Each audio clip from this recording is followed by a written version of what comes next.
Olá pessoal, no encontro passado nós falamos a respeito da relação entre texto e contexto. Vamos recapitular? Basicamente, a ilustração nos traz a ideia de que todo texto é produzido por alguém em um tempo, em um espaço, em determinadas circunstâncias. Do mesmo modo, será decodificado por outro alguém em um tempo, em um espaço, em determinadas circunstâncias. Quanto maior for a familiaridade dos envolvidos no processo de interlocução, de interação, menor será a probabilidade de ruído, de mal-entendidos. Na sequência, nós vimos um diagrama da comunicação, do processo de comunicação, e vimos que todo processo de comunicação envolve alguém que emite, alguém que recebe, pessoas que interagem, que são interlocutores, a mensagem. Existe uma mensagem que é transmitida por meio de um código, por meio de um canal, e, como vimos, é importante ressaltar que todo esse processo está envolto em ideias, sentimentos, conceitos, preconceitos, experiências que fazem parte da vida tanto de quem emite quanto de quem recebe, ou seja, dos envolvidos nesse processo. Pois bem, no encontro passado, nós finalizamos com uma sequência de frases descontextualizadas para análise. A ideia era que você se posicionasse a respeito dessa frase, fora de contexto, e que desse ali a sua opinião a respeito dela. Se é elogiosa, se é ofensiva, e hoje nós, no próximo encontro, nós comentaríamos. Vamos lá então. Quando nós temos a frase, eu pago o seu salário, na nossa cultura, geralmente essa frase seria considerada ofensiva. Geralmente, essa frase é dita em contextos nos quais uma pessoa quer, de alguma forma, intimidar a outra, dizendo, eu pago o seu salário.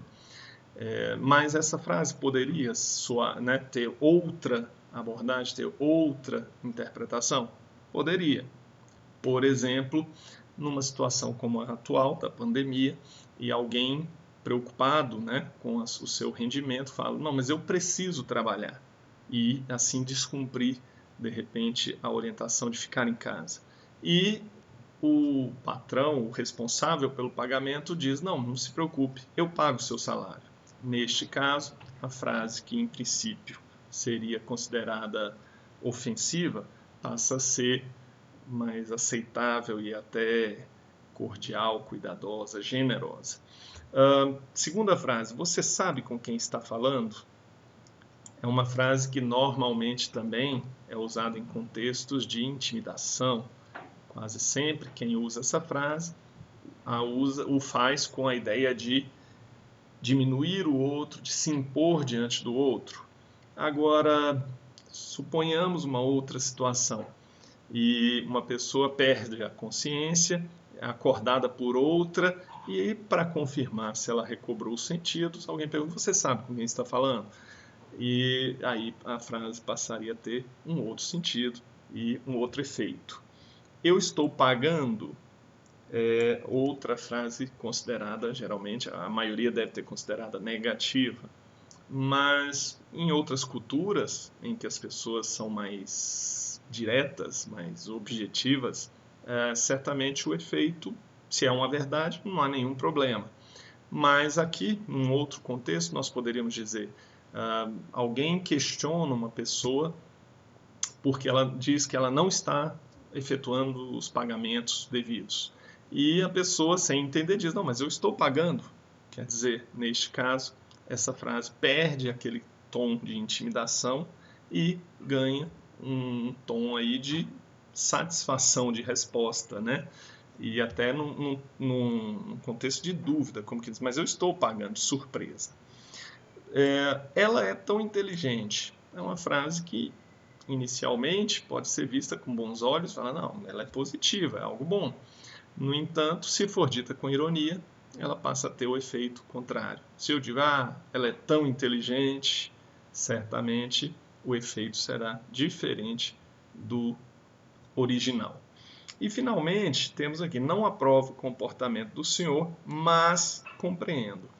Aqui é uma situação para vermos como que a descontextualização é perigosa às vezes. Se alguém pega somente a primeira parte do período, não aprova o comportamento do senhor, não seria uma inverdade. No entanto, o final do período, a segunda oração, que é adversativa, né, é uma classificação, ela se opõe à informação primeira.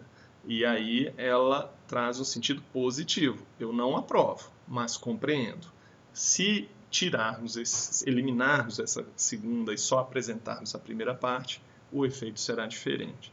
Então, essas são algumas situações para vermos como que essa comunicação se dá dentro de um contexto, de uma situação, dentro de valores culturais.